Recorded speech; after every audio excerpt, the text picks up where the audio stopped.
Assalamualaikum.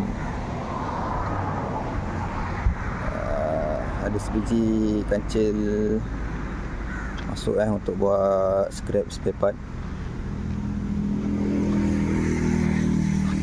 Body part Mirage depan belakang komplit.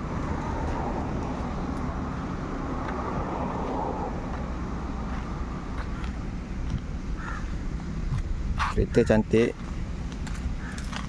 cat je lah tak cantik. Cat dah lusuh lah. Okay, body part Mirage depan belakang, bonnet scope besar, lampu biasa ni, lampu plastik. Bumper depan dah kena potong, dia pakai turbo besar ni, TD04.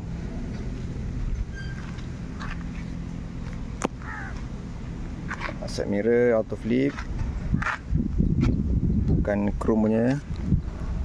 Ni antena chrome ori. Tu macam biasa di depan L5. Ni sport rim ori kit racing pen nya 14 inci 6JJ, PCD 100 dengan 114 depan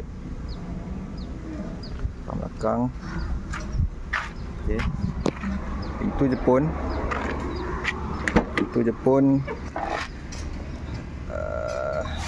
trim L2, power window depan je, belakang kayu. Semen Chromax Coco M283. Di part belakang ada spoiler.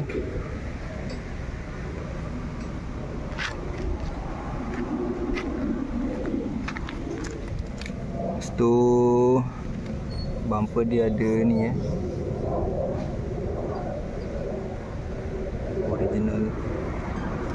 Exhaust tabung muffler ori SR Yasma, piping 2 inci.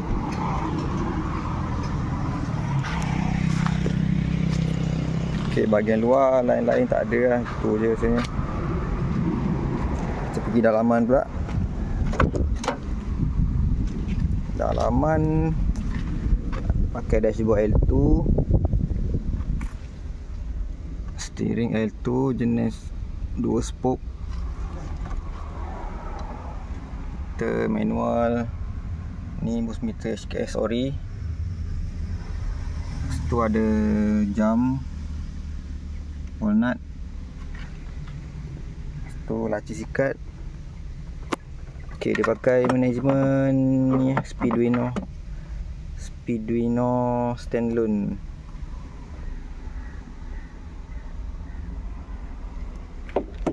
Seat L5 corak PLKN, tak ada tag lah. Depan belakang seat condition cantik, condition tune. Belakang ada papan hitam.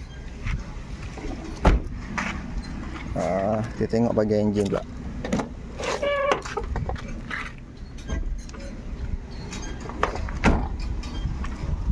Kereta ni menggunakan enjin L2S, enjin standard je. Owner baru overhaul katanya. Dalaman standard, cuma ada tukar turbo je. Turbo pakai TD0409. King turbo 09.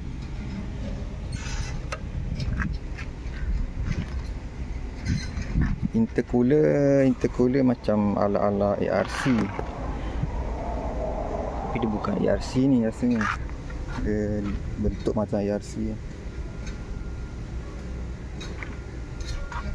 Fuel regulator work. Bas besar, gearbox manual. Itu je lah bahagian enjin. Kejap lagi kita test drive. Okay. So siapa-siapa yang mencari barang kancil boleh roger ada Seremban. Dalam ni set audio dia, speaker ni Alpine. Alpine, Twitter, crossover sekali dengan radio. Pakai Alpine. Okey, tu je lah barang-barang dia.